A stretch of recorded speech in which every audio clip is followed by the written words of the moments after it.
আলহামদুলিল্লাহ রাব্বিল আলামিন ওয়াল আকিবাতু লিল মুত্তাকিন ওয়াস সালাতু ওয়াস সালামু আলা সাইয়্যিদিনা মুহাম্মাদিন ওয়া আলা আলিহি ওয়া সাহবিহি আজমাইন, আম্মা বা'দ। সম্মানিত দর্শক শ্রোতা, আজকে ঢাকা মিডিয়া এই চ্যানেলের অধীনে আল্লাহ রাব্বুল আলামিনের বিশেষ অশেষ অনুগ্রহে অত্যন্ত স্পর্শকাতর এবং জীবন ঘনিষ্ঠ বর্তমান সময় উপযোগী একটি বিষয় নিয়ে আমরা আপনাদের সামনে উপস্থিত হয়েছি।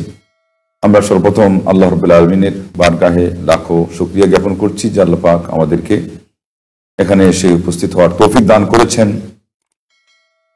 এবং বিষয়টি হচ্ছে যে ফিতনার সময় করণীয়।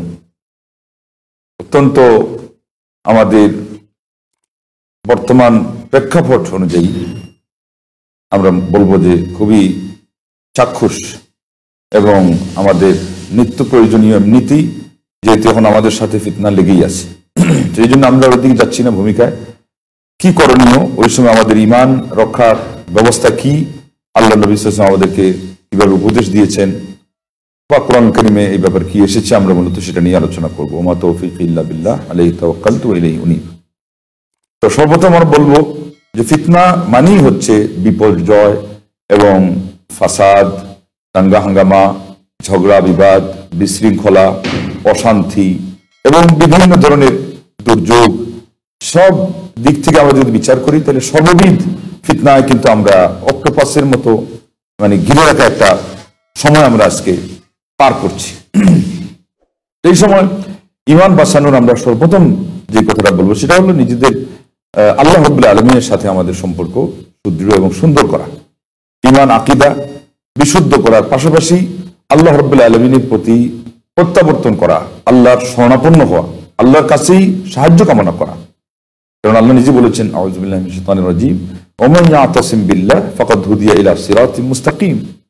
যে ব্যক্তি আল্লাহ রাব্বুল আলামিনকে ঠিকমতো সে তার সম্পর্ক সুদৃঢ় রাখতে পারলো, তাহলে সে সরল পথ পেয়ে গেল। এবং আল্লাহ রাব্বুল আলামিন সূরা ফাতিরের 15 নম্বর আয়াতে বলেছেন, ইয়া আইয়ুহান নাস আনতুমুল ফুকারাউ ইলাল্লাহ ওয়াল্লাহু হুয়াল গানিয়্যুল হামিদ। ওহে মানব সকল, তোমরা সবাই আল্লাহ রাব্বুল আলামিনের দরবারে মুখাপেক্ষী, তোমরা হলে আল্লাহ রাব্বুল আলামিনের সামনে সবাই দুর্বল, অসহায়, এবং তিনি হলেন ধনাঢ্য এবং তিনি হলেন প্রশংসিত। এটা দিয়ে আল্লাহ বুঝাচ্ছেন যে আমাদের প্রয়োজন হবেই, অভাব দেখা দিবেই, অনটন এবং বিভিন্ন ধরনের সংকট এবং বিপর্যয়, সেগুলো আমরা নিয়েই আসি এবং থাকতেই হবে, যেই অবস্থাতেই আমরা অবস্থান করি না কেন, যেটা আমাদের বাহ্যিক বিচারে আমরা ভালো দেখি না কেন, আল্লাহ রাব্বুল আলামিনের সামনে আমরা সবাই কিন্তু ধরতে হবে যে আমরা ঠেকায় আছি। এমন অবস্থায় আমাদের উদ্ধার পাওয়ার একটাই পথ, আল্লাহু হুয়াল গানিয়্যুল হামিদ, যে আল্লাহ হলেন ধনাঢ্য, যার কাছে কোনো জিনিসের অভাব নেই, সংকট নেই, কার্পণ্য পর্যন্ত নেই, এবং যিনি প্রশংসিত এই জন্য যে তার কাছে কোনো ধরনের দোষ ত্রুটির কিছুই নেই। সেই জন্য তার শরণাপন্ন হওয়ার কথা আল্লাহ পাক আমাদের কোরআন কারীমের মধ্যে বলেছেন। এটা হলো নাম্বার 1। 2 নম্বর হচ্ছে আল্লাহ নবী সাল্লাল্লাহু আলাইহি ওয়াসাল্লাম সহিহ মুসলিমের হাদিসের মধ্যে আমাদেরকে বলেছেন যে বাদিরু বিল আমালি ফিতানা, কোন কোন শব্দ এসেছে বিল আমালি সালিহাতি ফিতানা, আরো সুস্পষ্ট হয়ে গেল যে তোমরা নেক আমল করতে থাকো, এর ক্ষেত্রে ত্বরান্বিত হও। এটার জন্য এই 7 গণনা, এটার জন্য বয়সের হিসাব করো না যে আর একটু হয়ে যাক, পরন্ত বয়স হোক, আমি হজ করে নেই, মেয়েকে বিয়ে দিয়ে দিই, ব্যবসা বাণিজ্যের একটা আখের গুছিয়ে ফেলি। আল্লাহ বলছেন না, আল্লাহ নবী সাল্লাল্লাহু আলাইহি ওয়াসাল্লাম বলছেন না, বাহাদুরু, অতি সত্বর, শীঘ্রই তোমরা এই কাজ করো। এবং এরপরে বললেন কেন এই নেক আমল করতে হবে, বললেন যে অচিরেই তোমাদের সামনে ফিতনা দেখা দিবে কাকিতাইল লাইলিল মুজলিম, গাঢ় অন্ধকার, রাতের যে অন্ধকার, সেই পরিবেশ তোমাদের সামনে এসে যাবে। এবং এরপরে কি বললেন, রাতের গাঢ় অন্ধকার তো যে কোনো ভাবে বলতে পারতেন, কিন্তু বললেন যে রাতের গাঢ় অন্ধকার। এরপর এটা এই জন্য বললেন যে আলিমগণ বলেছেন রাতের অন্ধকারটা প্রথম থেকে একটু গাঢ় হয়, যখন শেষের দিকে যায় সেটা আরো গভীর হয়। তো আল্লাহ নবী সাল্লাল্লাহু আলাইহি ওয়াসাল্লাম বুঝালেন যে ফিতনার সূচনা থেকেই সাবধান হওয়া, ওই জন্য যে পরবর্তী ফিতনা যেটা আসবে এটা হলো আগের ফিতনার চেয়ে আরো মারাত্মক। আল্লাহু আকবার, একটা শব্দের মধ্যেই নবী সাল্লাল্লাহু আলাইহি ওয়াসাল্লাম কত শিক্ষা রেখে দিলেন। তারপরে তার বিবরণ দিয়ে বললেন যে ইউসবিহু রাজুলু মুমিনান ওয়া ইউমসি কাফিরা ওয়া ইউমসি মুমিনান ওয়া ইউসবিহু কাফিরা। যে সকালবেলা কেউ মুমিন থাকবে তো ওই দিনেই বিকালে সে হয়ে যাবে কাফির, আর গতকালের বিকালে যে মুমিন ছিল আজকের সকালে অথবা আজকের বিকালে যে মুমিন আছে কালকে সকালে প্রভাত হতে না হতেই সে হয়ে যাবে কাফির। কঠিন অবস্থা। এবং এইটাকেও আরো সুস্পষ্ট করলেন কিভাবে কাফির হবে, বললেন দুনিয়া, এই সামান্য দুনিয়ার জন্য সে তার দ্বীনকে বিক্রি করে ফেলবে। আমরা শুধু এটাকে বুঝি যে কেউ ধর্মান্তরিত হয়ে গেল, খ্রিস্টান মিশনারি কাউকে টাকা দিয়ে কিনে ফেললো, হিজবুত তাওহীদ কাউকে টাকা দিয়ে নিয়ে চলে গেল, এটা আমরা দেখতে পাই।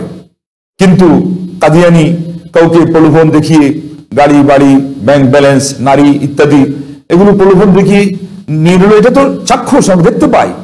কিন্তু আল্লাহ নবী সাল্লাল্লাহু আলাইহি ওয়াসাল্লাম যেটা বললেন সেটা হলো যেটা পরিষ্কার আমাদের চোখের সামনে ভেসে ওঠে, আর যেটা গোপনে থাকে সবগুলো নিয়ে বলেছেন। সেগুলো তো বললেন যে রাতের অন্ধকার, সেই অন্ধকারে কিভাবে আপনাকে গোলা পানিতে তারা শিকার করে ফেলবে আপনি বুঝতেও পারবেন না। এই জন্য বাঁচার উপায় আল্লাহ নবী সাল্লাল্লাহু আলাইহি ওয়াসাল্লাম আমাদেরকে আগেই বলে দিলেন যে সব ধরনের ফিতনা, বরং গোপন যেটা সেটা হলো আরো মারাত্মক, সেটা আপনি ধরতে পারবেন না। ইমানের দোহাই দিয়ে আপনার ইমান চুরি করবে, তাওহীদের বাণী শুনিয়ে আপনাকে শিরকের ময়লা সেই তথ্য উপাত্য এগুলো আপনার ব্রেইনে এবং মগজে সে ঢুকিয়ে দিবে। বলছে যে আল্লাহর পথ, বলছে জান্নাতের পথ, আর ডাকছে সে ভণ্ডামির দিকে। জান্নাত যদি পেতে চাও তাহলে মুরিদ হয়ে যাও, যার নাই পীর তার নাই শির, যার নাই পীর তার পীর শয়তান। লা হাওলা ওয়ালা কুওয়াতা ইল্লা বিল্লাহ। অথচ ওই কথাগুলো দিয়েই তো মানুষের ইমান খাওয়ার একটা ব্যবস্থা করা হচ্ছে। বক্তা সাহেব ওয়াজ করছে, আমার সরলপ্রাণ মুসলমান তাদেরকে টাকা পয়সা দিয়ে নিয়ে এসেছে, তাদেরকে কত সম্মান দেখাচ্ছে, অথচ সে ওয়াজের মধ্যেই বলছে যে ওয়াজ শেষে আমি গিয়ে কবরবাসীর কাছে চাইবো, আপনারাও চান। মক্কা মদিনার টিকিট নাকি কবরবাসী দেয়, বলে লা হাওলা ওয়ালা কুওয়াতা ইল্লা বিল্লাহ। তাইলে এটা আরো মারাত্মক। এটা ধর্মীয় লেবাস পরে মানুষের ইমান চুরি করছে, বরং আজকাল আমরা বলবো চুরি নয়, হাইজ্যাক করছে। কারণ আলহামদুলিল্লাহ এখন তাওহীদের দাওয়াত এটাও অনেক জায়গায় প্রচার পেয়েছে বাংলার মাটিতে। আলহামদুলিল্লাহ বাংলা ভাষাভাষী সমাজে আলহামদুলিল্লাহ দায়ী দায়ীরাও এখন অ্যাক্টিভ হয়েছেন এবং শ্রোতারাও আলহামদুলিল্লাহ নিচ্ছেন। আগে তো তাদের সাথে আমাদের কথাগুলো মানিয়ে নেওয়া যেত না, আলহামদুলিল্লাহ এখন নিচ্ছেন। এই অবস্থায় সর্বস্তরে এবং সকল দলমত নির্বিশেষে আমি তো বলবো আগে আরবি শিক্ষিত আলেম যারা, তাদের উচিত এই তাওহীদ শিক্ষা করা। এবং সুযোগ নেটের কল্যাণে আলহামদুলিল্লাহ ইলেকট্রনিক মিডিয়ার সুবাদে আজকে এই সমস্ত এই তথ্যগুলো আমরা অতি সহজে পেয়ে যাচ্ছি। এখন আল্লাহর কাছে তাওহীদ আমি শিখি নাই, আমি লা ইলাহা ইল্লাল্লাহ শুধু করতে কোনোদিন জানি নাই, আমাদের সিলেবাসে ছিল না, এই কথা বলে তো পার পাওয়া যাবে না। এখন আলহামদুলিল্লাহ মানুষের ঘরে ঘরে তাওহীদের দাওয়াত পৌঁছে যাচ্ছে। অতএব এই দৃষ্টিকোণ থেকে এখন কিন্তু আমাদের উজুরের পথ বন্ধ। অতএব ফিতনা ফাসাদ এর মধ্যে সবচেয়ে বড় ফিতনা হলো আকীদার ফিতনা, সেটার থেকে আমাদেরকে আগে রেহাই পেতে হবে। এবং আল্লাহ নবী সাল্লাল্লাহু আলাইহি ওয়াসাল্লাম যে উপদেশ দিয়েছেন আমল শুরু করতে হবে। হাদিসটার সিরিয়াল হলো মুসলিম শরীফের 118। এইভাবে আরেক হাদিসে আল্লাহ নবী সাল্লাল্লাহু আলাইহি ওয়াসাল্লাম এই সময়ে আমল আপনার কষ্ট হলেও আপনাকে যে করতে হবে এটাও মুসলিম শরীফের হাদিস তিনি বলে দিয়েছেন 2948 সিরিয়ালে যে ইবাদাতুন ফিল হারজি কাহিজাতিন ইলাইয়া। আল্লাহ নবী সাল্লাল্লাহু আলাইহি ওয়াসাল্লাম বললেন যে ফিতনার সময়ে, বিপর্যয়ের সময়ে সত্য মিথ্যা একাকার হয়ে যাচ্ছে, তাওহীদ এবং শিরক এর পার্থক্য বোঝা যাচ্ছে না, সুন্নাহ এবং বিদআতের তারতম্য করা যাচ্ছে না, এই ধরনের পরিবেশে একজন মানুষ যে ইবাদতে নিমগ্ন থাকবে সেটা যেন আমি যেখানে হিজরত করে মক্কা ছেড়ে মদিনা এসেছি আমার সাথে কষ্ট করে আপনজন ছেড়ে দিয়ে হিজরত করার ন্যায় সাল্লাল্লাহু আলাইহি ওয়াসাল্লাম এই কথা বললে তিনি আমাদেরকে এই কাজটার প্রতি উদ্বুদ্ধ করলেন যে কষ্ট হলেও তোমার প্রতিদান অনেক বেশি থাকবে, সেজন্য এই কাজ তোমাকে করতেই হবে। এভাবে আমরা দেখতে পাই নাসাই সুনান কুবরা এর মধ্যে 11832 সিরিয়ালে ইমাম নাসাই রাহমাতুল্লাহ হাদিস নিয়ে এসেছেন, ইলতানিম খামসান ক্বাবলা খামসিন, 5টা জিনিসকে 5টা জিনিসের আগে তুমি কাজে লাগাও।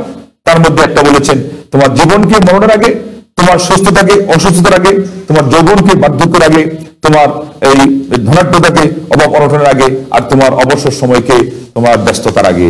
আল্লাহু আকবার। অথচ আমরা এগুলো খেয়ালই করি না। পুরো জীবনটা আমানত, এগুলো সম্পর্কে জিজ্ঞাসিত হতে হবে। যৌবন আমানত, এর সম্পর্কে বিশেষভাবে জিজ্ঞাসিত হতে হবে। ঠিক তদ্রূপ আপনার ধন সম্পদ, এটাও আল্লাহর পক্ষ থেকে হালাল ভাবে আপনি যেটা পান সেটাই নেবেন এবং সেটা ব্যয় করবেন হালাল পথে, এটার জন্য আপনাকে অবশ্যই জিজ্ঞাসিত হতে হবে। এবং এখানে আল্লাহ নবী সাল্লাল্লাহু আলাইহি ওয়াসাল্লাম বললেন এটা থাকা অবস্থায় কাজ করে যেতে হবে। তারপরে আল্লাহ নবী সাল্লাল্লাহু আলাইহি ওয়াসাল্লাম বুখারী হাদিসে বলেছেন নি'মাতান মাগবুরুন ফীহিমা কাসীরুম মিনান নাস আস-সিহহাতু ওয়াল ফারাগ। তাইলে এটা আরো বড় ফিতনা যে আমরা ভালো আমাদের হিসাব অনুযায়ী থেকেও আমরা অনেক সময় কি করি আমরা বিপর্যস্ত হই, ক্ষতিগ্রস্ত হই। এটা আরো কঠিন ফিতনা, কারণ ফিতনার একটা অর্থ হলো বিপদ। এই বিপদটা হলো আর মারাত্মক, যে আমার হাতে সময় আছে, আমি সময়কে কাজে লাগাই না। আমি সুস্থ আছি, এখন আলহামদুলিল্লাহ যৌবনকাল না থাকলেও অত বৃদ্ধ হয়ে যায় নাই যে আমি অকর্মান্য অবস্থায় পৌঁছে গেছি, তাইলে এটা সুবর্ণ সুযোগ। আল্লাহ নবী সাল্লাল্লাহু আলাইহি ওয়াসাল্লাম বললেন, এই সময় থাকা এবং শরীর স্বাস্থ্য ভালো থাকা, এই দুইটা নিয়ামত পেয়েও আমার অনেক উম্মত মাগবুনুন ফীহিমা কাসীরুম মিনান নাস, অনেক উম্মত ধোঁকাগ্রস্ত। সে তাহলে নিজেকে ধোঁকা দিচ্ছে, কারণ স্বাস্থ্য আপনার, শরীরকে আপনি নিজে রুটিন করে এটাকে ঠিক মতো কাজে লাগাতে পারেন, জামাতে নামাজ পড়তে পারেন। এখন আলহামদুলিল্লাহ স্বাস্থ্যবিধি যেখানে রক্ষা করার কথা রক্ষা করে জামাতে নামাজে যান। অনেকে এখন পর্যন্ত করোনাকে বাহানা বানিয়ে ওই বাড়িতে নামাজ পড়ছে, আর হাদিসে আসছে মসজিদ ছেড়ে দিবে, বরং প্রথম কাতার থেকে পেছনে যে আমার উম্মতের অবস্থা হবে যে সে মসজিদ থেকে বেরিয়ে পড়বে। এটা মুসলিম শরীফে এসেছে, আর অন্য বর্ণনায় অন্য কিতাবে এসেছে যে শেষ পর্যন্ত হাত্তা ইউলকা ফিন্নার, জামাত থেকে পিছিয়ে থাকার একটা পরিণাম হচ্ছে, একটা দুঃপরিণাম হচ্ছে, পরিণতি, যে সেই মানুষ আস্তে আস্তে বেনামাজি হবে, এমনকি বেঈমান হবে, আর শেষ পর্যন্ত সে জাহান্নামে নিক্ষিপ্ত হয়ে যাবে। ইন্না লিল্লাহি ওয়া ইন্না ইলাইহি রাজিউন। তাহলে আমাদেরকে অবশ্যই এই ব্যাপারে সাবধান থাকতে হবে। তাহলে আমরা এই পর্যন্ত নাম্বার 4 ছিলাম, 4 নম্বর আপনাদের সামনে আলোচনা করেছি। এবার আমরা বলবো যে আমাদের খালি এই গতানুগতিক যে আমল করলাম, অথবা আমরা শুধুমাত্র কোরআন হাদিসের কিছু উপদেশ অনুযায়ী আমরা নিজেদের পথ ধরলাম, সেটা মানে ইচ্ছা মতো করলাম, গতানুগতিক যে আমল চালু আছে, আমাদের বাসা বাড়িতে যে সমস্ত বই আছে, সিলেবাস আমরা যেগুলোকে মেনে নিয়েছি, রাহে নাজাত, তারপরে আপনার এই মাকসুদুল মুমিনিন, তারপরে আপনার নিয়ামুল কোরআন, তারপরে আপনার ইদানিং আপনার ওই তাফসিরে পাঞ্জে সূরা, এইগুলো বই পাঞ্জে সূরাকে তাফসির মনে করা হচ্ছে। অথচ এখানে একটা হাদিস বলে দেওয়া আছে যে সূরা ফাতিহা যদি ইমামের পিছনে কেউ পড়ে, তার মুখের মধ্যে কিয়ামতের দিন অগ্নির মানে আল্লাহ রাব্বুল আলামিন নাকি একেবারে অগ্নিকুণ্ড প্রবিষ্ট করবেন, লা হাওলা ওয়ালা কুওয়াতা ইল্লা বিল্লাহ, মানে ফেরেশতাদেরকে করাবেন। এটা তাফসিরে ভুল, এটা পড়ার মতো তো ভুল হলো। তো এইভাবে ইদানিং আরো নতুন শিরোনামে নতুন আঙ্গিকে তারা আর অনেক বই মানে বাজারে ছেড়ে দিচ্ছে। অথচ এই আলহামদুলিল্লাহ চর্চার সুযোগ, হাদিস কোনটা সঠিক কোনটা বেঠিক, শুদ্ধ অশুদ্ধ, এই সুযোগও মানে কি এটার মওযু জাল হাদিস বিশিষ্ট বই এখন পর্যন্ত সমাজে চলে। আর আমরা যেগুলো চালাই, আমাদের সাথে এগুলো যদি যায়, আমি বলবো সেগুলো যদি যায়, তাহলে তাওহীদের সেই আল্লাহু আকবার মর্মবাণী এবং সুন্নাহর সেই শিক্ষা, যেগুলো কোরআন ও সুন্নাহর স্বচ্ছ শ্রুতশিরি থেকে উচ্চারিত জ্ঞান লব্ধ যেগুলো বিদ্যার কথা আলিমগণ আলোচনায় লেকচারে এবং বিভিন্ন ধরনের প্রোগ্রামে এবং বই, তারপরে লিফলেটে এগুলো তারা প্রচার করছেন, সেগুলো কেন যায় না?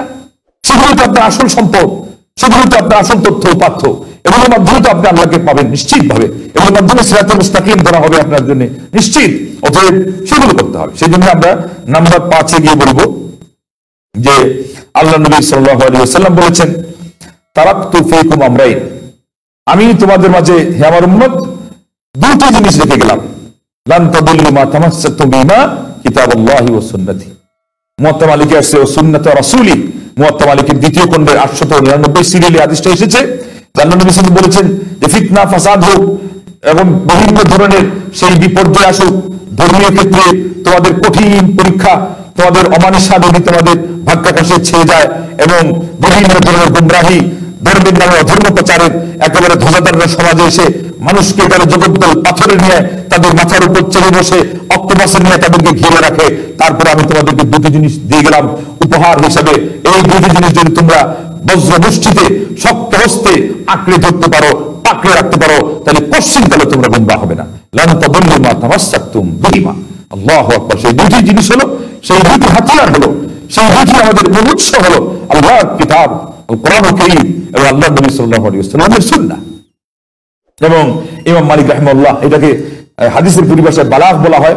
মোট কথা তিনি পৌঁছিয়ে দিয়েছেন এর সনদে, যেখানে যেখানে বাস্তবে কিছু দেখা যায়, ফিজিক্যাল এবং বাহ্যত কিছু দেখা গেল, আসলে এই হাদিসের সনদ এবং বিভিন্ন বর্ণনায় এমনভাবে এসেছে যে এটা একেবারে বিশুদ্ধতার আলহামদুলিল্লাহ একেবারে শৃঙ্গেই পৌঁছে গিয়েছে। আর মুওয়াত্তা মালিক সেই কিতাব যেটা সম্পর্কে ইমাম শাফি রাহিমাহুল্লাহ তো মন্তব্য হলো, মা তাহতা আদিমিস সামা আসাহহু মিন মুওয়াত্তা মালিক। মুওয়াত্তা মালিকের অপেক্ষা আসমানের নিচে এর চেয়ে বিশুদ্ধ কোনো কিতাব নেই। অবশ্য সেটা বুখারী মুসলিমের আগে, যেহেতু ইমাম শাফির সময় তো বুখারী মুসলিম লেখা হয় নাই। তো যাই হোক, মোট কথা এখন বুখারী মুসলিম আসার পরে তার স্থান চলে গেছে 3-এ, কিন্তু এরপরও ইমাম মুয়াত্তা মালিকের একটা আলাদাই মাহাত্ম্য রয়েছে, এবং হাদিসের জগতে যেগুলো প্রসিদ্ধ কিতাব তার মধ্যে সে তো প্রথম। এটা তার জন্য একটা বিরাট বড় মহামূল্যবান একটা সম্মান।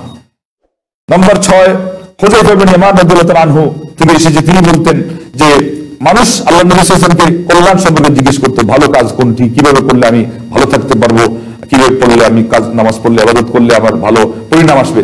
কিন্তু আমি জিজ্ঞেস করতাম যে কোন জিনিসটা বিপর্যয়, মানে ফিতনা, আমরা যাকে ফিতনা হিসেবে এখন চিহ্নিত করে আলোচনা করছি, আমি এটা জিজ্ঞাসা করতাম।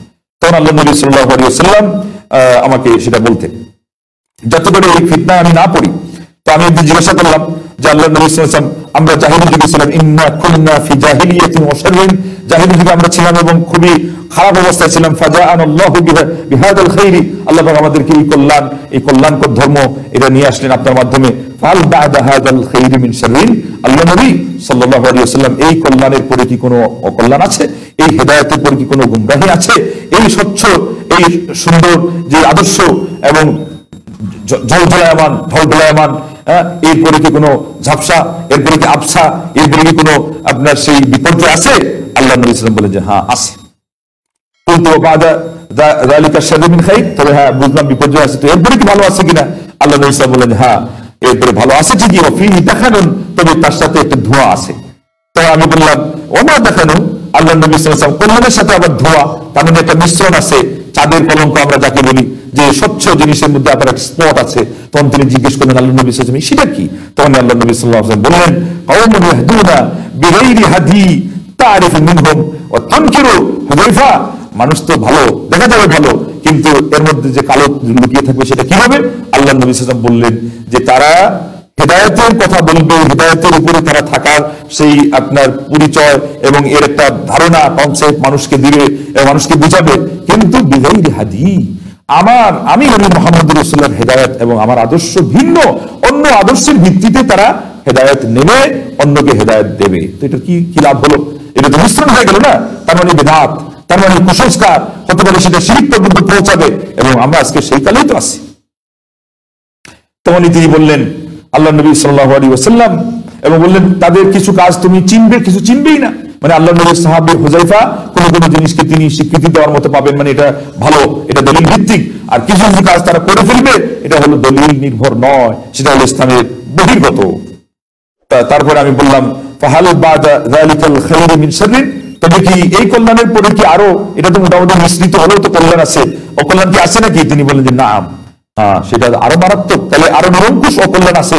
এবং এখন আপনারা বুঝতে পারতেছেন যে অকল্যাণ জিনিসটা দেখানো হচ্ছে ধর্মের ক্ষেত্রে বিপর্যয়ের মাধ্যমে। তাহলে প্রথমটা দেখা গেল যে কিছু মিশ্রণ আছে, হেদায়েতের মধ্যে আছে, কিন্তু হেদায়েতটা আল্লাহ নবী সাল্লাল্লাহু আলাইহি ওয়াসাল্লামের আদর্শ ছাড়া, ওনার এই তন্ত্র তো ওনার এই মন্ত্র, ওনার এই মাযহাব তো ওনার এই তরিকা, উনি এই দিকে তো উনি এই দিকে, লা হাওলা ওয়ালা কুওয়াতা ইল্লা বিল্লাহ।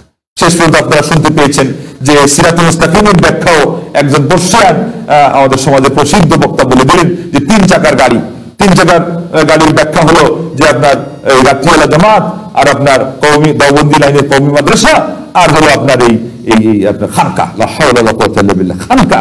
এই কথা শুনে রাখবেন, খানকা। আর কেউ এটাকে একটু ভদ্রচিত শব্দ বা বাংলা ভাষায় এটাকে ব্যবহার করে ওনারা বলছেন এটা দরবার শরীফ। এটা আপনারা শুনে আশ্চর্য হবেন, ওটা কিন্তু শেষ পর্যন্ত শরীফ না হলে কিন্তু হয় না। তো দরবার এক সময় একটা শাব্দিক করতে যেগুলো মানুষের চেম্বারকেও দরবার বলা যেতে পারে, সেটা আলাদা, কিন্তু যেখানে দরবার শরীফ ধর্মীয় পরিবেশন হিসেবে ব্যবহার করা হয়, সেটা ওই জিনিসটাই যেটা হলো অন্যরা ফার্সি শব্দে খানকা বলে থাকেন। তো সেখানে বেদাত না হয়ে নয়। আমাদের কিছুদিন আগে একজনে শুনিয়েছেন যে এই দরবারটা বেদাত মুক্ত, কিন্তু আমাদের কাছে প্রশ্ন এসেছে সরাসরি ওই দরবার সম্পর্কেই। তার মানে আমরা না দেখলেও চক্ষু ধরা যারা আছে তারা বলেছে যে সেখানে প্রত্যেক মাহফিলের পরে সম্মিলিত মোনাজাত হয়।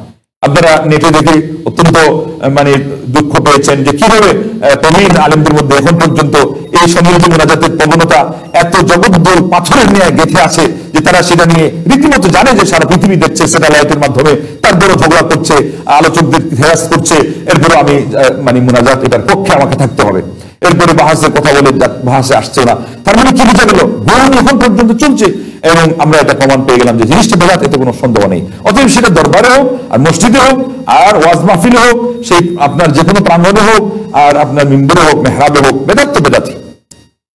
তো আমার কথা উদ্দেশ্য ছিল এখানে বলার যে দরবারে সেখানে গিয়ে দেখবেন নানান ধরনের খতম আছে, খতমে শিফা, খতমে জালালি, সেগুলো তো দরবার কেন্দ্রিকই হয়। তারপরে দরবারে আলাদা ইন্টারেস্ট আছে, সেখানে কোনো প্রতিষ্ঠান যদি থাকেও বা ওই প্রতিষ্ঠানের জন্য কিন্তু যে আয়োজন হয় বা প্রতিষ্ঠানের জন্য যে ব্যবস্থা থাকে ওইটার পাশাপাশি আলাদা কিন্তু এটা উদ্বৃত্ত একটা দরবারের জন্য কিন্তু বরাদ্দ থাকেই থাকে। আমি নিশ্চিত না যে আমাদের ইয়েগুলোতে চ্যানেলে এটাকে বাম হাত দেখাচ্ছে না ডান হাত, কারণ সাধারণত বাম হাত দেখিয়ে দেয়, আমরা কিন্তু ডান হাত ব্যবহার করছি। আপনারা সাক্ষী আছেন তো? বিসমিল্লাহ। যাতে ভুল বুঝাবুঝি না হয়। তো এইভাবে আরো কত কিছু খোঁজ নিয়ে পাওয়া যাবে। এবং শেষ পর্যন্ত আমরা দেখলাম যেটার বেদাত মুক্ত দাবি করা হচ্ছে সেখানেও কিন্তু খেজুরের ডাল 3টা গেঁথে দেওয়া হয়েছে। কয়েক মাস আগে যেটা হচ্ছিল একটা, ওইটাতে আবার ইদানিং নেটে আসতেছে কয়েকটা ফুল গাছ প্রায় অর্ধ ডজন। তাইলে এটার কারণ কি? এগুলো হলো হাদিস না বোঝা, একটা বেসিক কথা না বোঝা। আল্লাহ নবী সাল্লাল্লাহু আলাইহি ওয়াসাল্লাম জীবনে মাত্র একটাই কবরে সেটা দিয়েছিলেন এবং সেখানে তাকে ওহী করা হয়েছিল। হাদিসে ব্যাখ্যা বলা হয়েছে ওয়াকিআতু আইনিন লা উমুম আলাহা, এটাকে ইমাম শাফিঈ রাহিমাহুল্লাহর পরিভাষায় বলা হয় এটা হলো একটা বিচ্ছিন্ন ঘটনা, এটাকে ব্যাপকতা দেওয়া যাবে না। তার মানে এটা ওই জায়গায় সীমাবদ্ধ। তাছাড়া আল্লাহ নবী সাল্লাল্লাহু আলাইহি ওয়াসাল্লাম জীবদ্দশায় আরো কত কবরস্থ মানুষ ছিল, তাদেরকে করা হয়েছে, আল্লাহ নবী সাল্লাল্লাহু আলাইহি ওয়াসাল্লাম কিছু বলেননি। অতএব এটা শুধুমাত্র ওই জায়গার জন্য সীমাবদ্ধ না। এখন খেজুর গাছ হবে না, কোনো ফুল গাছের ডাল হবে না, আরো অন্য কোনো কিছু হবে। তারপরেও কিন্তু অহংকার এবং গৌরবের শেষ নাই যে এটা সুন্নাহ অনুযায়ী দাফন হয়েছে। ওই যে সমান্তরাল এটাই শুধু করা হয়েছে, বাকি খেজুরের ডাল দিয়ে এটা সুন্নাহকে ভুল ব্যাখ্যার মধ্যে নিয়ে যাওয়া হয়েছে। সাধারণ মানুষ আজকাল প্রসিদ্ধ মানুষের কবরের অবস্থা দেখে তারাও শেষ পর্যন্ত এটা আবার আমলে আনবে, যে এলাকায় সেটা আমলে নেই সেটা আমলে নিবে। সেই জন্য যাদের সমাজে যত অবস্থান এবং যাদের কথাগুলো যত মিডিয়ায় প্রচার লাভ করে তাদের আরো বেশি সাবধানী হওয়া দরকার। কেননা তখন ওনার ভুলটা শুধু ওনাকেই পাবে তা নয়, ওনার ভুল দেখে দেখে যত মানুষ তার শিকার হবে, যত মানুষ তাতে আক্রান্ত হবে, তত মানুষের পাপ তার ওই বরাবর আমলনামায় জমা হবে। ইন্না লিল্লাহি ওয়া ইন্না ইলাইহি রাজিউন। ঠিক তদ্রুপ ভালোটা যদি একজনের প্রচার করে, সুন্নাহ অনুযায়ী যেকোনো আমল প্রচার করে, ওটা দেখা দেখি যত মানুষ আমল করবে তার আমলনামায় ইনশাআল্লাহ সেই পরিমাণ সওয়াব জমা হবে। আল্লাহ নবী সাল্লাল্লাহু আলাইহি ওয়াসাল্লাম এবার এই অকল্যাণ সম্পর্কে কি বললেন? দুআতুন আলা আবওয়াব জাহান্নাম। বললেন এই অকল্যাণ যেটা, সেটা হুযায়ফা শুনে রাখো, এমন দোয়া যারা মানুষকে আহ্বান করবে একেবারে জাহান্নামের দরজায় দাঁড়িয়ে তাদেরকে আহ্বান করবে। যারা তাদের ডাকে সাড়া দিবে, মান আজাবাহুম ইলাইহা কাযাফুহু ফিহা, যেই তাদের ডাকে সাড়া দিবে তারা তাকে ওই জাহান্নামে ঠেলে দিবে, জাহান্নামের ভিতরে তাদেরকে পুরে দিবে। ইয়া রাসূলুল্লাহ সিফহুম লানা, আল্লাহ নবী সাল্লাল্লাহু আলাইহি ওয়াসাল্লাম একটু ওদের পরিচয় দিন। কাল, তিনি বললেন হুম মিন জিনদাতিনা, ওদের চামড়া আমাদেরই চামড়া, ওয়া ইয়াতাকাল্লামুনা বিআলসিনাতিনা, ওদের ভাষা আমাদেরই ভাষা। কুনতু ফামা তা'মুরুনি ইন আদরাকানি যালিক। তবে তার মানে এরপরে কি ব্যাখ্যা হলো যে কথা একই, শহর একই, ইসলামের দরদ, ইসলামের দোহাই, ইসলামের বিজয়, আল্লাহ নবী সাল্লাল্লাহু আলাইহি ওয়াসাল্লামের আদর্শ, আল্লাহর অধিকার, তাওহীদ, তারপরে আপনার সুন্নাহ, মানে দাবি সব সমান। এইটাই বোঝানো হচ্ছে যে চামড়া এবং ভাষা এক, কিন্তু ভিতরে আল্লাহ নবী সাল্লাল্লাহু আলাইহি ওয়াসাল্লাম কি বললেন যে এরা মানুষকে জাহান্নামের দিকে নিয়ে যাবে। এটা কিসের মাধ্যমে? তাহলে তথ্য এবং ভেতরকার যে সমস্ত তাদের যে কালচার এবং তাদের যে নীতি, তাদের যে আকীদা এবং তাদের যে চলার যে পথ, সেগুলো হলো বেদাতি এবং সেগুলো হলো সুন্নাহ থেকে যেগুলো দূরে সরে দিয়ে করা হয়। তখনই তিনি বললেন তাহলে আপনি আমাকে কিসের উপদেশ দেন? আল্লাহ নবী সাল্লাল্লাহু আলাইহি ওয়াসাল্লাম বললেন ফালজাম জামাআতুল মুসলিমিন ওয়া ইমামাহুম, তুমি মুসলমানদের জামাত ধরে থাকবে এবং তাদের নেতাকে তুমি তার অনুসরণ করে থাকবে। আমি বললাম ইল্লাম ইয়াকুন লাহুম জামাআহ ওয়া ইমাম, আল্লাহ নবী সাল্লাল্লাহু আলাইহি ওয়াসাল্লাম যদি তাদের জামাত না থাকে, ইমাম না থাকে, আমি কি করব? বললেন ফা'তাজিল তিলকাল ফিরাকা কুল্লাহা ওয়ালাউ আন তাউদ্দা বিআসলি শাজারা হাত্তা ইউদরিকাল মাউত ওয়া আনতা আলা যালিক। বুখারী ৭০৮৪ সিরিয়ালে আসছে। হুযায়ফা, যদি অবস্থা এমনই হয় যে পরিস্থিতি সেখানে কোনো ইসলামী রাষ্ট্র নাই এবং মুসলিম গণজামাত সেখানে নাই, তাহলে পরে তুমি এমন কাজ করো যে এদের থেকে তুমি দূরে সরে থাকো, একা, এমনকি একটা বৃক্ষের শেকড় যদি চিবিয়ে তোমাকে এইভাবে থাকতে হয় যে তোমার জীবন শেষ হয়ে যায়, ওই অবস্থায় তোমার মরণ পর্যন্ত হয়। তবে এর ব্যাখ্যাতে আলিমগণ বলেছেন এটা আমাদের এখনকার যে কোনো পরিস্থিতি দিয়ে এটা ব্যাখ্যা দেওয়া যাবে না। এটা হলো এমন সময়ে যখন আপনি সমাজে থেকে আপনার ইমানই বাঁচাতে পারবেন, এমন পরিস্থিতি। এখন আলহামদুলিল্লাহ অন্তত নিজের জান নিজে বাঁচাতে পারছেন এবং কাছে থাকলে আপনার পরিবার পরিজনকে আপনি চেক দিতে পারছেন, তাদেরকে আপনি গাইড করতে পারছেন। তাহলে এটা এই সময় না, এটা আরো কিছু কঠিন মুহূর্ত। যে সময় ওই যে হাদিসে আসছে যে একটা মানে হাতের তালুতে, হাতের পেটে একটা আঙ্গারা, একটা কয়লা, জ্বলন্ত কয়লা রাখা যত কষ্টকর হবে ওই সময়, সেই সময়টা। এছাড়া আপনাকে চেষ্টা করতে হবে যে আপনি যত বেশি সমাজের থেকে কিছু কাজ নিজেরটা করতে পারেন, অন্যদের সংশোধন করতে পারে। 6 নম্বর, শুধুমাত্র আমি বেঁচে গেলাম অথবা আমি সাবধানী হলাম এটা হলেই হবে না। আল্লাহ নবী সাল্লাল্লাহু আলাইহি ওয়াসাল্লাম আমাদেরকে কিছু দায়িত্ব দিয়ে দিয়েছেন এবং সেখানে একটা আয়াত আছে, সেই আয়াতের ব্যাখ্যায় আবু বকর সিদ্দিক রাদিয়াল্লাহু তাআলা আনহু আল্লাহ নবী সাল্লাল্লাহু আলাইহি ওয়াসাল্লাম হাদিস বলছে, আমরা সেটা বলবো। আয়াতটা হলো ইয়া আইয়ুহাল্লাযীনা আমানু আলাইকুম আনফুসাকুম লা ইয়াদুররুকুম মান দাল্লা ইযা তাদাইতুম।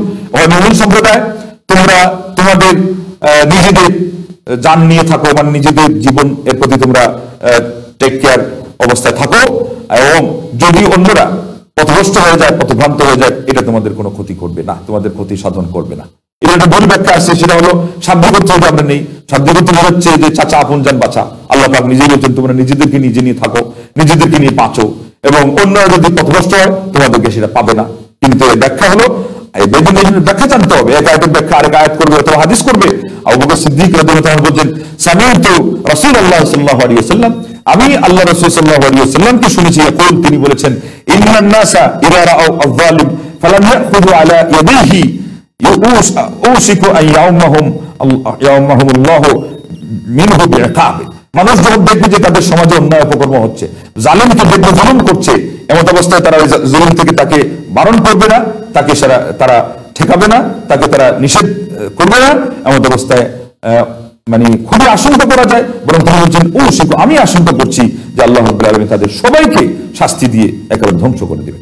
সুনান তিরমিজি 2168 সিরিয়ালে হাদিস আসছে, এবং এটা সহিহ সুনান তিরমিজি সিরিয়ালের কথা আমরা বলছি, তার মানে হাদিস বিশুদ্ধ। তাহলে এই আয়াতের ব্যাখ্যা এবং হাদিস থেকে আমরা কি জানলাম, যে আপনার দায়িত্ব পালন করার পরে যদি একজন হেদায়েত না হয়, এটা হলো ব্যাখ্যা। ছেলেকে আপনি নামাজ পড়তে বলেছেন, সে কথা শুনে নেই। আপনার স্ত্রীকে আপনি ভালোভাবে চলতে বলেছেন, সে শুনে নেই। পর্দার কথা উদাহরণস্বরূপ, সে শুনে নেই, সে ভারতের চ্যানেল দেখতেই আছে, আপনি মানা করছেন, সে শুনে না। আপনি আপনার হাতের ভিতরে যা কিছু আছে সবকিছু দিয়ে আপনি সেখান থেকে তাকে বিরত রাখার সকল চেষ্টা এবং প্রচেষ্টা আপনি প্রয়োগ করেছেন, সে আপনাকে মানে না। তখনই বুঝতে হবে যে এমত অবস্থায় আপনাকে সেটা পাবে না। আপনার অধীনস্থ যে কেউ এটা এই ব্যাপারে এটা প্রযোজ্য হবে যে আপনার দায়িত্ব আঞ্জাম দেওয়ার পরে যদি সে আমল না করে, সেটা আপনাকে পাবে না। বরং এটা আমাদের সঠিক ব্যাখ্যা এই জন্যই আমরা নিব এই ব্যাখ্যা, কেননা হাদিসের মধ্যে কি আসছে যে আল্লাহ নবী সাল্লাল্লাহু আলাইহি ওয়াসাল্লাম বলছেন যে আশঙ্কা করা যায় যে তোমাদেরকে শাস্তি পেয়ে যাবে যদি তোমরা জালিমকে বারণ না করো। এখানে ব্যাপক অর্থে যে অন্যায় করছে তাকে বারণ করা আমাদের দায়িত্ব, যদি আমরা বারণ না করি তাইলে পরে আমাদেরকে শাস্তি পেতেই পারে, এটাই এখান থেকে বুঝতে হবে।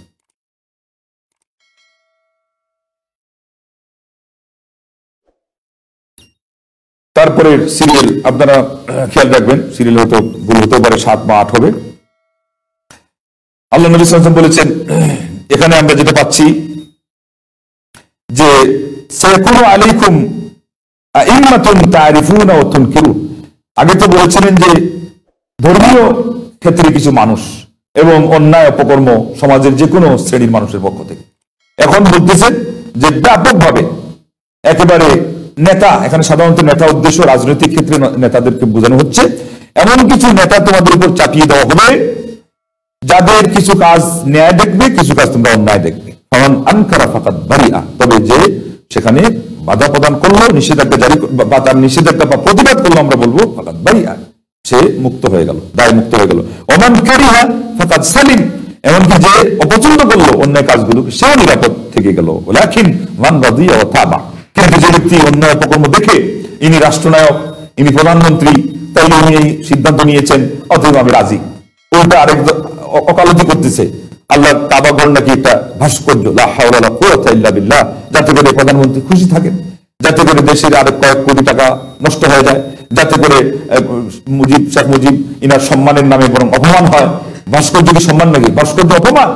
ওই দেখেন সেখানে আপনার পাখি এসে তার ওয়াশরুম বানিয়ে ফেলছে, এরপরে আপনার এই রোদ্রে শুকায়, তারপরে বৃষ্টিতে ভেজে, তারপরে কোনো যদি হামলা চলে, মারাত্মক মানে বায়ু যদি খুব সজোরে চলে, আমরা নিজেরাই দেখতে পেলাম ইউরোপ রাষ্ট্রে মানে হেভি পাথর দিয়ে করা, একেবারে উল্টে পড়ে আসে, নেতাজির পা একেবারে আসমানের দিকে আর মাথা একেবারে মাটিতে গেঁথে গেছে। তো কি লাভ হলো? আল্লাহ নবী সাল্লাল্লাহু আলাইহি ওয়াসাল্লাম এটাকে বলেছিলেন শিরকের উপকরণ। যেমন কবরকে পাকা করা, কবরকে কেন্দ্র করে এই ধরনের আয়োজন আমরা যেটা করছি, এগুলো শিরকের উপকরণ, এগুলো এত সুতোয় গাথা, এগুলো মুদ্রার দুপিঠ। এই কবরকে নিয়ে যা হচ্ছে সেটা তো আমাদের সমাজে হচ্ছেই, আমরা এতদিন পর্যন্ত বারণ করি নাই, সেজন্য আজকে বোঝানো কষ্টকর হচ্ছে। এটা হলো স্কলারদের জন্য, আলেম সমাজের জন্য একটা মেসেজ যে আপনি আগে মানুষকে এই জিনিসগুলো বোঝান নাই, এখন বোঝানো সম্ভব হচ্ছে না। এখন তারা উল্টা আমাদেরকে বোঝাচ্ছে, আপনাদেরকে বোঝাচ্ছে। এবং তারা এখন বলছে যে আলেমরা যারা ভাস্কর্যের প্রতিবাদ করছে তারাই নাকি ভুল করছে, তারা বাড়াবাড়ি করছে, তারা দেশের মধ্যে সাম্প্রদায়িক দাঙ্গা লাগাচ্ছে। নাউযুবিল্লাহি মিন যালিক। তো এই জন্য এটা হলো অন্যায়ের প্রতিবাদ এবং প্রতিরোধ এর যে সিরিয়াল আছে, ক্লাসিফিকেশন, আল্লাহ নবী সাল্লাল্লাহু আলাইহি ওয়াসাল্লাম হাদিসে বলেছেন ক্ষমতা থাকলে হাতে, মানে শক্তি প্রয়োগ করো, যদি না পারো তোমার মুখ দ্বারা তুমি প্রতিবাদ করো, যদি সেটাও সম্ভব না হয় তাহলে তুমি অন্তর দিয়ে ঘৃণা করো। আল্লাহ নবী সাল্লাল্লাহু আলাইহি ওয়াসাল্লাম এখানে দুইটা স্তরের কথা বলেছেন যে ফামান আনকার, যে কি করলো, বরং তিনটা এসে গেছে ব্যাপকভাবে। আনকারা এটার মধ্যে দুইটাই আসছে, ক্ষমতা থাকলে ক্ষমতা দিয়ে আপনি কি করলেন, প্রতিবাদ করলেন, আর না হলে মুখ দিয়ে প্রতিবাদ করলেন, এখানে দুইটা। আর কারিহা যেখানে বলেছেন অপছন্দ করা, এটা হলো অন্তর দিয়ে ঘৃণা করা। কেননা ওয়ালাইসা বাদা যালিকা হাব্বাতু খারদালিন মিন ঈমান, অথবা ওয়ালাইসা ওয়ারাআ যালিক, আর এর পেছনে মানে অন্তর দিয়ে ঘৃণা করা, এরপরে ইমানের কোনো সরিষার দানা পরিমাণ আর কোনো অংশ নাই। মানে ঘৃণাও যদি না করেন তাহলে সরিষার দানা নাই, এটাই শেষ। এবার যিনি সন্তুষ্ট, বরং যিনি এটাকে আপনার সাপোর্ট করছেন, যিনি এটাকে সাব্যস্ত করার জন্য অপচেষ্টা চালাচ্ছেন, ওনার তো ইমানের অবস্থা আপনারাই জানেন। যে সন্তুষ্ট থাকলো এবং সে আনুগত্য করলো, কারণ অন্যায়ের মধ্যে যেটা হলো আপনার সৃষ্টিকর্তার অবাধ্যতা, সেখানে কারো কোনো আনুগত্য চলে না। সে যত বড় রাষ্ট্রনায়ক হোক, যত বড় রাষ্ট্রপতি হোক, যত বড় সে একটা রাজ্যের মালিক হোক, অথবা আপনার যাকে বলে আপনার সাম্রাজ্যের মালিক হোক, সাম্রাজ্যবাদী হোক, তার অনুসরণ করা যাবে।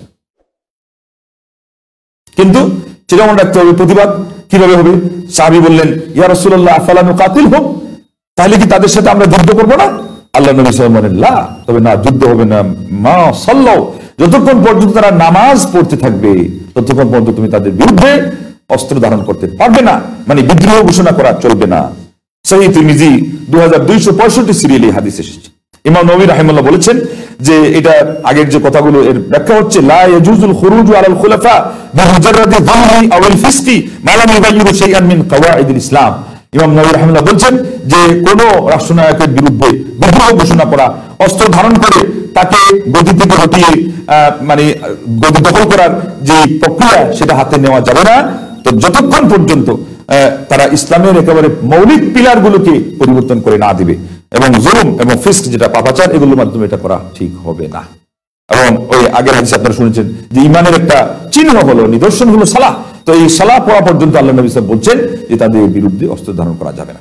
এখন কে মন থেকে পড়লো, কে তার ওই দেখানোর জন্য পড়লো, কে আপনার কি, ওইটা আমাদের দেখার বিষয় না। নামাজ যদি পড়ে তাহলে আমাদেরকে বুঝতে হবে যে এই জায়গায় হাত দেওয়া যাবে না। সেখানে আপনার ওই মৌখিক প্রতিবাদ জানান, আপনার প্রেস ক্লাবে গিয়ে আপনি প্রতিবাদ জানান, তারপরে টেলিকনফারেন্স করেন, তারপরে সাক্ষাৎকারের মাধ্যমে আপনার সুন্দরভাবে জিনিসটা বুঝান, দলে দলে গিয়ে বারে বারে গিয়ে সেটা বুঝান। আমাদের সেটা না করে এখন মিটিং মিছিল, তারপরে আপনার শান্তি মিছিল নাম দিয়ে যেটা হোক, ঘুরে ফিরে শেষ পর্যন্ত ওই অবস্থা তো আবার হচ্ছে যেটা 5ই মেতে হয়েছিল। তাহলে এই সংস্কৃতি পাশ্চাত্য সংস্কৃতি। আমরা আপনাদেরকে কখন বললাম যে আপনি প্রতিবাদ করেন না? আমরা আপনাদেরকে আগ থেকে বলছি, এখনো বলছি সবসময় যে প্রতিবাদ হবে অন্যায়ের। এই এতটি হাদিস আমাদের দায়ীদের মুখে যেগুলো শুনলেন, এত সবিস্তারে হাদিসের নাম্বার সহ, তার বিশুদ্ধ ব্যাখ্যা সহ, অথেন্টিক ব্যাখ্যা, সেগুলোকে আপনাদের মুখে কোনোদিন উচ্চারিত হয়েছিল? খালি মৌসুম আসে আর আপনারা বোরকন এলোই হয়ে মাঠ গরম দিয়ে আপনারা সেখানকার পরাঙ্গম কর্মী হয়ে যান, আপনারা যোদ্ধা হয়ে যান। আর এদিকে দেশের মধ্যে অশান্তি আরো বৃদ্ধি পায়। সেখানে আরো মারাত্মক জিনিস শিরিক চলছে আগ থেকে। কবর মাজার গুলো কি পরিমাণ পুষ্ট, এবং সেগুলো আপনারা মাদ্রাসার বাকি কোনায় এগুলো আপনারা রেখে দিয়েছেন চুপচাপ, কোনোদিন প্রতিবাদ করেন নেই। গোলাপসার মাজারে মহিলারা, পুরুষরা পর্যন্ত সেই দল উঠে আছে। শাহজালাল মাজারে গিয়ে দেওয়ালে পেট ঘষিয়ে মহিলারা সন্তান চাচ্ছে। আমানত শাহ মাজারে গিয়ে, আপনার শাহ মকবুলের মাজারে গিয়ে, আপনার অমুকের মাজারে, তমুকের মাজারে গিয়ে তারা কেক দিয়ে তারা সন্তান চাচ্ছে। তারা ওই টাকা সুতা বেঁধে সেখানে তার প্রয়োজন মেটানোর কথা চাচ্ছে। ওই মুরগি দিয়ে তারা চাচ্ছে যে সারা দুনিয়াকে আল্লাহ ফতেহ করতে। আপনারা কোনোদিন ওইরকম প্রতিবাদ করেন? যেগুলো করেছেন, যে পরিমাণ শিরিক বাংলার জমিনে সাইলাব বয়ে যাচ্ছে, তার তুলনায় দ্বিগুণ। আমাদেরকে আপনারা শেখাতে আসেন। এরপর আমরা বলি যদি কিছু বলতে হবে শিখান। আমরা আপনাদের মতো না যে আপনারা বলে দিয়েছেন যে আমাদেরকে শিখাতে আসেন না। আরে মুসলমান ভাই হিসেবে আদ্দিন নসিহা, যার মধ্যে যে রেডিয়াম আছে আরেকজন ভাই বলতেই পারে। মুসলমান একজন মুসলমান আরেকজন মুসলমানের ভাই, কিভাবে আমাদের এই সমস্ত স্কলাররা বলতে পারে যে উপদেশ তাদেরকে দেওয়া যাবে না? উপদেশ কেন দেওয়া যাবে না? যাদের মধ্যে সঠিক আকীদা আছে, সুন্নাহর ইলম আছে এবং সঠিক ব্যাখ্যা আছে, সালাফে সালেহিনদের মানহাজ অনুযায়ী যারা কথা বলে, যাদের আদর্শকে তারা সাজিয়েছে, তারা কথা বলবে না মানে? তারাই বলবে। এবং তাদের কথা ইনশাআল্লাহ আজিজ তোমরা যদি না নাও, আল্লাহ বান্দারা এখন তৈরি হয়ে গেছে, আপামর জনসাধারণ তারা এখন মুফে নিচ্ছে, তারা এখন ভাগে পাচ্ছে না সঠিক আকীদা এবং সুন্নাহ ভিত্তিক যারা ওয়াজ করে, যে সমস্ত আলেমরা তাদেরকে আল্লাহু আকবার জ্ঞান দিচ্ছে, তাদেরকে এখন ভাগে পাচ্ছে না। তোমরা এই সমস্ত আস্ফালন ছেড়ে দাও, ওই দিনগুলো ভুলে যাও, সেগুলো নিষ্পত্তি ঘটে গিয়েছে। এখনো যদি সেই আপনার কবি ইকবাল বলেছিলেন যে ওঠ সুবাহ দেখ, ফজর দেখ, মাশরিক সে উভরি হরি সূরজ দেখ, ওরে সেই কুরুনের ঘুমে ঢলে পড়া মানুষ, তুই ওঠ, তুই জাগ, সেই সুপ্রভাত ফজরের সুপ্রভাত দেখ এবং পূর্ব থেকে উদীয়মান সেই ঝলঝলায়মান সূর্যের কিরণের দিকে তুই তাকিয়ে দেখ। এখন পর্যন্ত আমাদের একদল ঘুমের মধ্যে আছে। আল্লাহ তুমি আমাদেরকে বুঝদান করো। তাহলে প্রতিবাদ হবে ইসলামী পন্থা অনুযায়ী, সঠিক পন্থায়। এমন কোনো বিশৃঙ্খলা করা যাবে না যার কারণে আমাদের দাবিও পিছনে চলে যায়, আমও যায়, সালাও যায়। 5 মিনিটে আমাদের কি হয়েছিল? এখন পর্যন্ত ওরা দেখাই দিচ্ছে 5 মিনিটে তো পরাজয় হয়েছিল। বাস্তব কথা হলো সেটাই। আপনি যদি সঠিক পদ্ধতি, সঠিক সিদ্ধান্ত নিয়ে মার খান, সেটা হলো বিজয়। কিন্তু নিজে বেঁচে গেলেন আর এই নিরীহ কিছু মানুষের ছাত্ররা মরে গেল, কি লাভ হলো? আর দাবি কি আদায় হয়েছিল? কিছু আদায় হয় নাই। ওই শাহাদা গিয়ে আবার তাদের জায়গায় গিয়ে তারা মহড়া জমিয়েছে, আবার তারা বিরিয়ানি খাচ্ছে। এটা আমাদের কষ্ট অন্তর্জালা মুসলমানদের আরো বাড়লো না কমলো? আল্লাহ নবী সাল্লাল্লাহু আলাইহি ওয়াসাল্লামের কোনো অধিকার আদায় হলো না, না আল্লাহ তাওহীদের কোনো এক তিল পরিমাণ কিছু অগ্রসর হলো না, সেই ভাস্কর্যগুলোর ক্ষেত্রে তাদের সামান্য দ্বিধা পর্যন্ত এসেছে। ওরা তো আরো অটল হচ্ছে, ওরা আরো এখন সংঘবদ্ধ হচ্ছে, ওদের সিদ্ধান্তে ওরা এখন আরো গোলামি হটকারিতা দেখাবে এখন। কারণ যার হাতে পাওয়ার থাকে তাকে কোনোদিন এইভাবে বাইফোর্স কোনো কথা বলে মানানো যায় না বাপু। যে উপরে থাকে তাকে থুতু দিলে ওই থুতুটা নিচে যিনি আছে তার মুখেই ফেরত আসে, সেখানে তাকে বোঝানোর মাধ্যমে কাজ নিতে হয় সঠিক পদ্ধতি অনুযায়ী। তাতে আল্লাহ বরকত দান করতেন এবং আমাদের এই প্রতিবাদের যে পদ্ধতি, প্রতিবাদের সেটাও সঠিক থাকতো। আমাদের ভবিষ্যৎ প্রজন্ম জানতো যে প্রতিবাদ এইভাবে করতে হয়। এখন আপনারা কি করলেন? একটা ভুল সংস্কৃতি চালু করে দিলেন, যেটা হলো একটা খোলা পাশ্চাত্যের গণতন্ত্র যেটা চালু করেছে আব্রাহাম লিঙ্কন, তার আদর্শ দিয়ে আপনারা বলছেন যে ইসলাম করবে। তারপরে আমরা যেটা বলবো যে কোনো ধরনের এমন আচরণ আমাদের করতে হবে না বা করা যাবে না যেখানে ধ্বংসের কোনো কিছু হয়। এই যেমন একটা আমি এটা বললাম, ক্ষতির কিছু হয়। হ্যাঁ, যেখানে আলিমগণ বলেছেন যে আসলে এখন প্রতিবাদ করা আমাদেরকে জানমাল দিয়ে ঝাঁপিয়ে পড়া, যুদ্ধের রণাঙ্গন তৈরি হয়ে গেছে, সেখানে আপনি ঝাঁপিয়ে পড়ুন, ওখানে যান যায় ঠিক মতো যাবে, সাহায্যের মর্যাদা আসবে। এছাড়া খামাখা যেখানে কোনো উপকারের কোনো সম্ভাবনা নেই, আশা নেই এবং পদ্ধতিটা সঠিক না, সেই জায়গায় আপনি কেন ধ্বংসের দিকে ঠেলে দিবেন? ওরা তোর কবি দিকুম ইলা তাহলুকা। আল্লাহ বলছেন সূরা বাকারার 195 নম্বর আয়াত যে তোমরা তোমাদের নিজেদেরকে ধ্বংসের দিকে ঠেলে দিও না। এবং এর বহুত বলা হয়েছে ও তাআওয়ানু আলাল বিররি ওয়াত তাকওয়া, ভালো কাজে তোমরা একজন আরেকজনকে সহযোগিতা করো, কিন্তু ওয়ালা তাআওয়ানু আলাল ইসমি ওয়াল উদওয়ান, এবং এই পাপের কাজে, বাড়াবাড়ির কাজে কেউ কাউকে তোমরা সহযোগিতা করো না। সূরা মায়েদা 2 নম্বর আয়াত। এখানে বাড়াবাড়ি কিভাবে হতে পারে আপনি বলেন দেখি? এখানে বাড়াবাড়ি হলো এইভাবে যে আপনার ক্ষমতা আছে যে পরিমাণ, সেই পরিমাণ দিয়ে আপনার সামনে যে শত্রু আছে তার আপনি কোনো কিছু করতে পারবেন না, মোকাবিলা করতে পারবেন না, কিন্তু আপনি শুধু হাত ঘোরাচ্ছেন আর বলছেন যে আরেকটা মেরে দেখ, আরেকটা মেরে দেখ, এরপরে একটা, তারপরে 2টা, তারপরে 3টা মারতে মারতে আপনি শুয়ে গেছেন, একেবারে মাটিতে চলে গেছেন। এইটা হলো আমাদের এখনকার বাহাদুরের উদাহরণ। তো এই জায়গায় ধ্বংসের দিকে আপনি নিজেকে ঠেলে দিলেন এবং কি করলেন? আপনি এই পাপ কাজে এবং সীমালঙ্ঘনের কাজে আপনি একজন আরেকজনকে সহযোগিতা করলেন। একদল এখন পর্যন্ত এসিএমে বসে আরেকদলকে তারা খুবই বেশি ইনকারেজ করছে, বলছে যে আমরা সাধারণ মানুষকে বোকা সাজায় আমরা ভোট দিয়ে দিলাম, আমরা আসতে। তোমরা বের হো না কেন?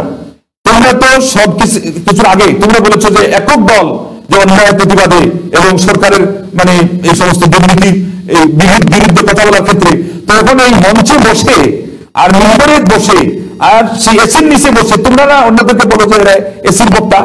তো নিজেরা এখন দেখা যায় যেই সময় নিজেরাই বলতেছে যে এখন মাঠে নেমে সবকিছু বাদ দিয়ে একাকার হয়ে যাওয়া দরকার, আমরা সবাই অমুক, আমরা সবাই তমুক। কি সুন্দর কথা!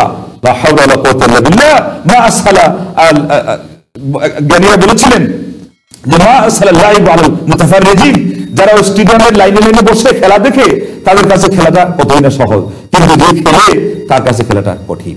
তো যারা মাঠে নেমে গেছে তাদেরকে আপনারা সঠিক উপদেশ দেন, সঠিক পদ্ধতিতে কাজ করুন না, খালি ঢালাওভাবে এগিয়ে দিচ্ছে। তার মানে ওই লোকটা এগিয়ে যাক, এরপরে ফেসে যাক, তারপরে ওনারা ঠিক মতো তালি দেবে।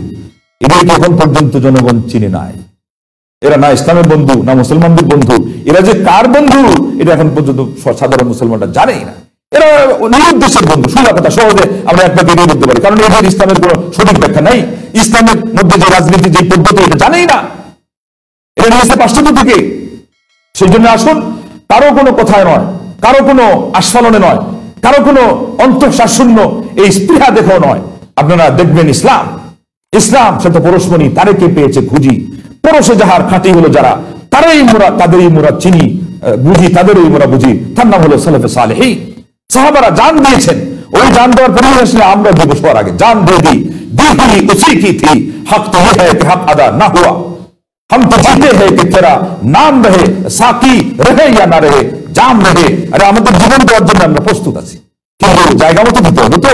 আপনি জাম্প করে অগ্নিতে নিজেকে ফেলে দিলেন, না আল্লাহর খাতে গেল, না বান্দার খাতে গেল। আপনার পরিবার পরিজনের কাছে আপনি জবাবদিহিতা নিয়ে কিয়ামতের দিন দাঁড়াতে হবে, সমাজের জবাবদিহিতা দাঁড়াতে হবে। এটা কোন আল্লাহর পথ হলো? এই জন্য এই হলো সবকিছুর আগে। এই সমস্ত মানুষদের কাছে ধর্মীয় মানে তথ্যগুলো সঠিকভাবে যায় নাই, এবং নিজেরা শিখার জন্য এখন পর্যন্ত তাদের ন্যূনতম প্রস্তুতিটা পর্যন্ত নেই। যেগুলো শিখে, বেশিরভাগ লোকতার জন্য শিখে, যেখানে যাদেরকে যেভাবে বুঝ দেওয়া যায় তাদের সামনে, যেদিকে মানে নাও বাতাস বয়ে যায় সেদিকে তারা পাল ধরে, নাউজুবিল্লাহ। যাই হোক, তাইলে পরে আমাদেরকে মানে অন্যায় কাজে সহায়তা করা যাবে না। আল্লাহ নবী সাল্লাল্লাহু আলাইহি ওয়াসাল্লাম বলেছেন, যে অন্যায় করতে গিয়ে কেউ যদি কারো বাসা বাড়ির উপরে তাকে কষ্ট দিতে হয়, তাদের বাসা বাড়ির মধ্যে সংকট সৃষ্টি করতে হয়, অথবা কারো মানে রাস্তায় কেউ ছিনতাই করে ফেলে ভালো কাজ করতেছে, অথচ আরেকজনের ক্ষতির স্বীকার করতে হয়, আরেকজনকে মুমিনকে কষ্ট দিতে হয়, ফালা জিহাদ আলাহ। এই অবস্থায় তাকে যদি এই কাজগুলো করতে হয়, কাউকে সংকটে ফেলতে হয়, কোনো বাড়ি ঘরের বাসিন্দাদেরকে, অথবা আপনার রাস্তাঘাটে কোনো মানুষকে, অথবা আপনার কোনো মুমিনকে, যে কোনো ভাবে যে কোনো জায়গায় যে কোনো অবস্থায়, আল্লাহ নবী সাল্লাল্লাহু আলাইহি ওয়াসাল্লাম বলছেন এমন অবস্থায় এটার নাম কোনো জিহাদি না। আল্লাহু আকবার। আজকে গণতন্ত্র আমাদেরকে শিখিয়েছে যে রাস্তাঘাট বন্ধ করে দাও, গণতন্ত্র আমাদেরকে শিখিয়েছে বরং ভাঙচুর করো। এবার আপনি ভাঙচুর না করে শান্তি মিছিল করলেন, রাস্তা তো জ্যাম হয়ে গেল, কত মানুষ এই ঢাকায় আসতে পারছে না, কত মানে অসহায় মানুষ তার ওই বাস্তবিকতা পর্যন্ত ওনারা নিয়ে নিচ্ছে, জুলুম করে সে আসছে তার কোর্টে আজকে অ্যাপয়েন্টমেন্ট দেখা করতে পারতেছে না জজের সাথে। আপনি বলতেছেন ইসলাম? লা হাওলা ওয়ালা কুওয়াতা ইল্লা বিল্লাহ। সহিহ আল জামিয়া সহিহ 6378 সিরিয়াল এটা হাদিস আসছে। ইমাম ইবনে কাইয়িম রাহিমাহুল্লাহ বলছেন, ইদা উরিফা হাদা ফাল জিহাদু আরবা মারাতিব। যখন এই কথাগুলো জানা গেল, তখন আমাদেরকে এই কথাও জানতে হবে যে জিহাদের 4টা স্তর আছে। একটা হলো জিহাদুন নফস, নিজের আত্মার সাথে জিহাদ করা, আর একটা হলো জিহাদুল শয়তান, শয়তানের বিরুদ্ধে লড়াই করা, আর একটা হলো জিহাদুল কুফার, 3 নম্বর যে কাফিরদের বিরুদ্ধে জিহাদ করা, নম্বর 4 হলো জিহাদুল মুনাফিকিন, মুনাফিকদের বিরুদ্ধে জিহাদ করা। যাই হোক, আমাদেরকে এই সব জিনিসের প্রতি লক্ষ্য রেখে কাজ করতে হবে।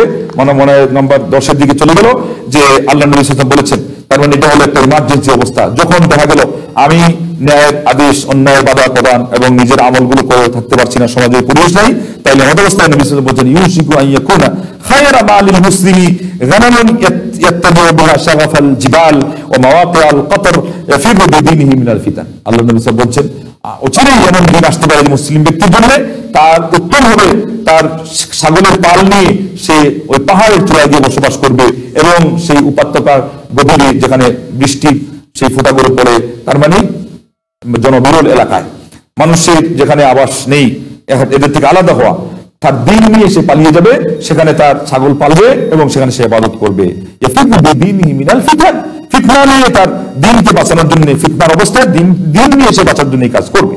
এটা বুখারীতে এসেছে 7088 সিরিয়ালে। তাইলে এমন পর্যায়ে আসতে পারে ফিতনার সময় ঈমান বাঁচানোর জন্য, আজকে আমরা সেটা বলবো না, সেটা হলো এই যে এক পর্যায়ে আল্লাহ নবী সাল্লাল্লাহু আলাইহি ওয়াসাল্লাম ইখতিয়ার দিয়েছেন, যদি দেখা যায় যে এখন আর আমি পারছি না, এটা ইমার্জেন্সি, তখন আল্লাহকে বলবো যে আল্লাহ যদি আমার দুনিয়ায় বেঁচে থাকা ভালো হয় আমাকে আপনি রাখেন, আর যদি দুনিয়া থেকে আমার বিদায় নেওয়া ভালো হয় আমাদের অবস্থা আপনি আমাকে দুনিয়া থেকে নিয়ে নেন। সেই বুখারী 6351 সিরিয়ালে সেই হাদিসটি আসছে। এবং আরেক হাদিসের মধ্যে আসছে যে দুটো জিনিস মানুষ অপছন্দ করে, আদম সন্তান অপছন্দ করে, কিন্তু সেই তার কল্যাণ।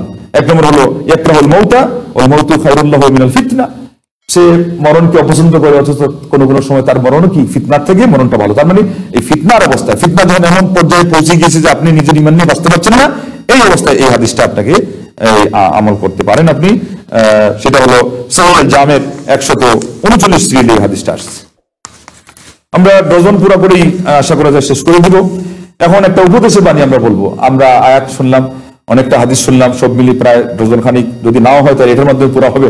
এটা বলেছেন ইমাম যাহাবী, তার নামের মধ্যে জাহাব শব্দ লাগানো হয়েছে, মানে সোনা। তার কথাগুলো হলো সোনালী, তার কথাগুলো হলো স্বর্ণালঙ্কারের মতো। তিনি বলছেন ইযা ওয়াকাআতিল ফিতান, যখন সমাজে ফিতনা ছেয়ে যায়, ফাতামাসসাক বিসুন্নাহ, তখন তোমার করণীয় কাজ হলো যে তুমি দৃঢ়তার সাথে বজ্রমুষ্টিতে সুন্নতি পন্থা ধরে থাকবে। সুন্নতি পন্থা, এই যে প্রতিবাদ করবেন। সুন্নতি পন্থা কই?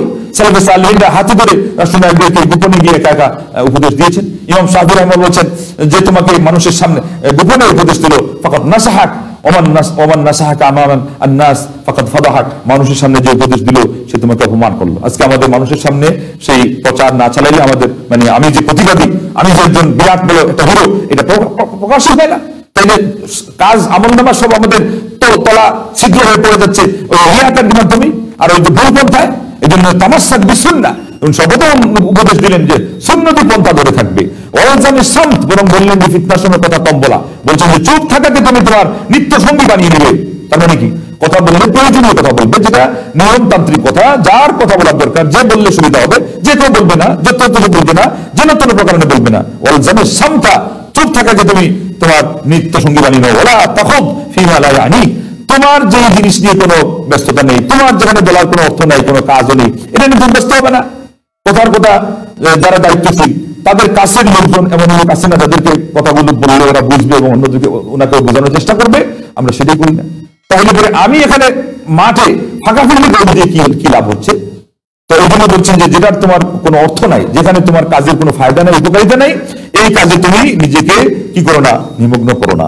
ওমা আশকালা আলাইকা ফারুদ্দাহু ইলাল্লাহ, আর যে বিষয় তোমার কঠিন লাগে, যে আমি বুঝতে পারছি না কিংকর্তব্য বিহীন, আমি এখন কি করবো, আল্লাহ তুমি একটা সমাধান দাও, সেখানে কিংকর্তব্য বিহীন হয়ে যায় যেকোনো একটা প্রশ্ন সৃষ্টি করে দিলে তা না, বললেন এটা আল্লাহর প্রতি ন্যস্ত করো। আল্লাহর কাছে তুমি এই অভিযোগ পেশ করো যে আল্লাহ তুমি দেখো, আল্লাহ তোমার উপরে তো কেউ ক্ষমতা পান না, আল্লাহ তুমি আমাদের দেশের নিরাপত্তার দিকে দেখো, আল্লাহ তুমি আমাদের দেশের ঈমান ইসলামের হেফাজতের দিকে দেখো, আল্লাহ তুমি আমাদের দেশের তাওহীদ এবং সুন্নাহর হেফাজতের দিকে দেখো, আল্লাহ আমাদের সমাজ শিরকে আক্রান্ত হয়ে যাচ্ছে তুমি দেখো, আল্লাহ বেদাতে আমাদের সমাজ আরো ছয়লাভ হয়ে যাচ্ছে, আল্লাহ তুমি দেখো। আল্লাহ ভালো করে না, সেই সময় তো দেখা গেল না আপনাদেরকে গেন্ডারিয়া থেকে আজ থেকে 3 যুগ আগে আল্লাহ বাবার মাজার পড়েছিল, এখনো হয়তো আছে, খুঁজলি দেখবেন।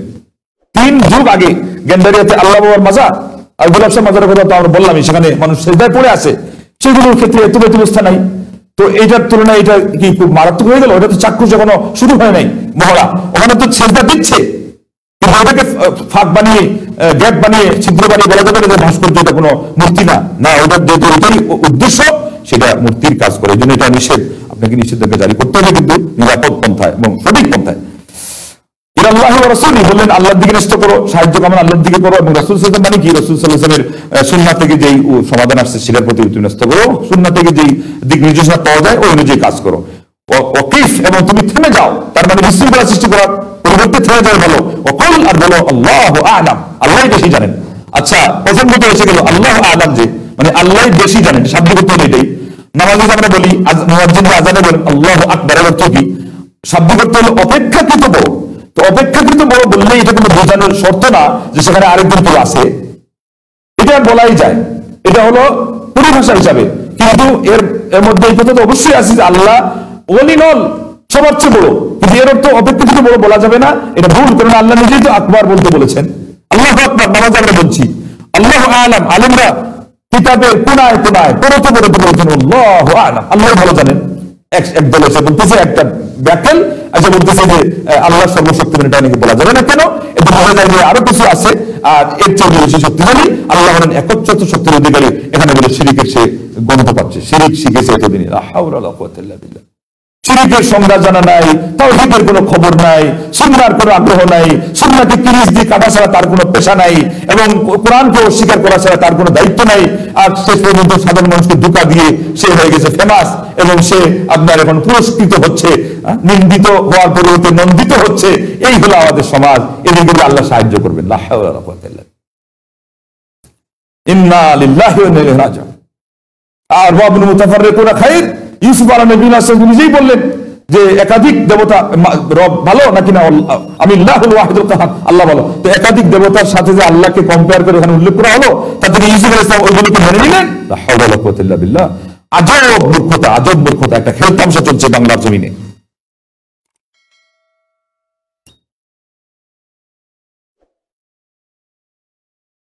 যাই হোক, পরিশেষে আমরা এটাই বলবো যে ফিতনার কথা আল্লাহ নবী সাল্লাল্লাহু আলাইহি ওয়াসাল্লাম বলেছিলেন যে ফিতনা শেষে আসবেই, কিন্তু এরপরে আবার নিজেও বলেছেন যে আস-সাইয়িদুল ইমান ইন্না সাইয়্যিদা লামান জুন্নিবাল ফিতান, ফিতনা থেকে যে দূরে থাকলো, যে রক্ষা পেলো, যে হেফাজত করলো, নিজেকে সেভ করলো, সেই হলো সর্বভগবান।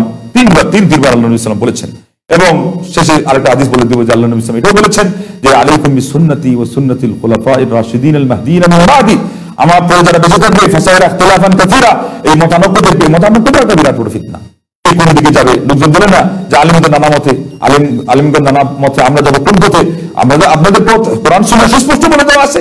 এই যে হাদিস আল্লাহ নবী বলছেন আমার সুন্নাহ এবং আমার খুলাফায়ে রাশিদিনের সুন্নাহ তোমরা ধরে থাকবে।